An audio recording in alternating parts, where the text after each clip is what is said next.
So as you already know, EFAS 4 comes with a new calibration of least flood model. For the very first time, EFAS calibration was performed using 6-hourly modeling steps.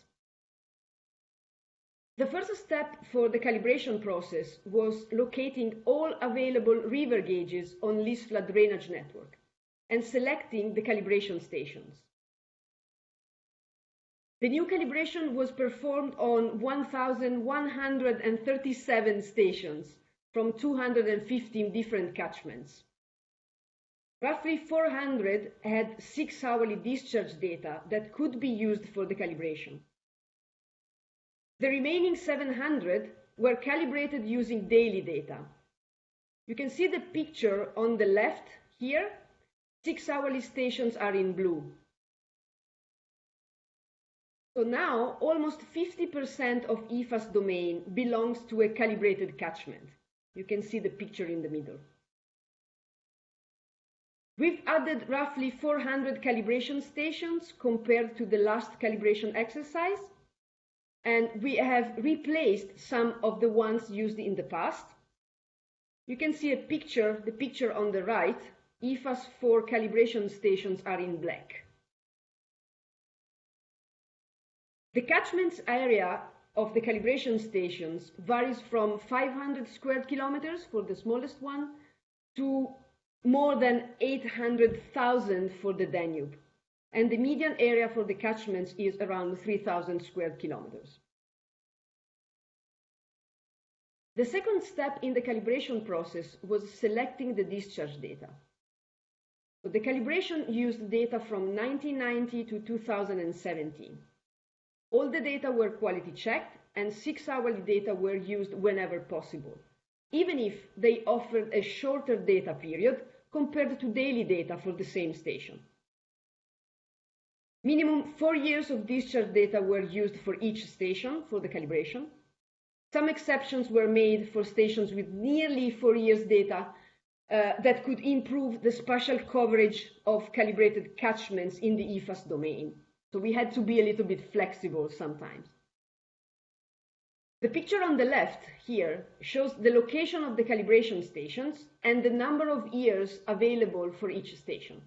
As you can see, there are stations with very long periods of data and some stations where only 4 years were available. Those are mainly the 6-hourly stations. With the stations and data ready, the third step was performing least flood calibration.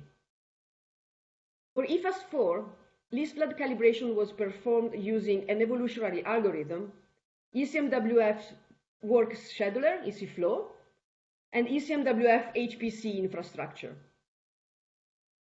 The methodology hasn't changed much since the last calibration exercise, but all the scripts were ported to the HPC, and a new ECFlow suite was designed to optimize the work.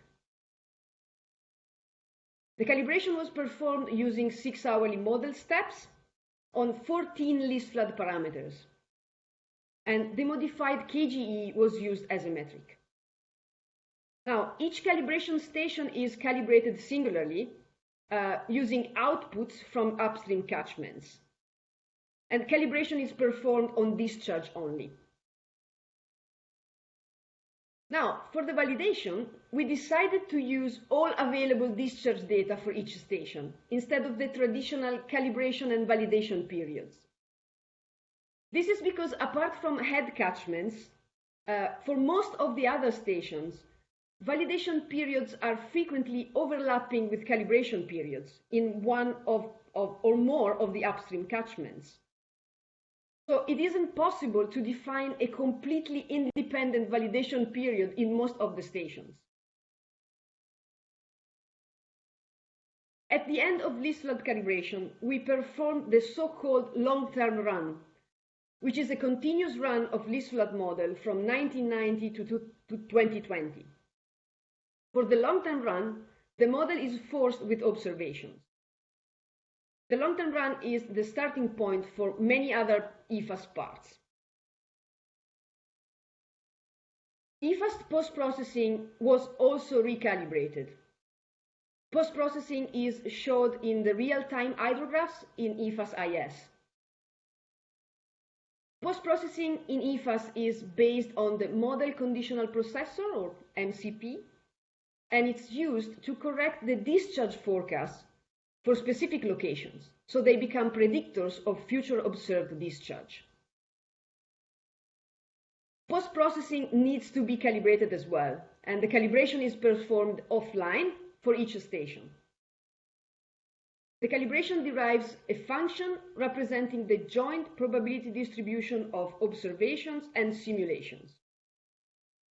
Then in real time, in the system, for each station where a calibration and real-time discharge data are available, post-processing gives the probability distribution of the future observations given the joint probability distribution function, the available observations over the last 40 days, least floodwater balance, and the forecasts.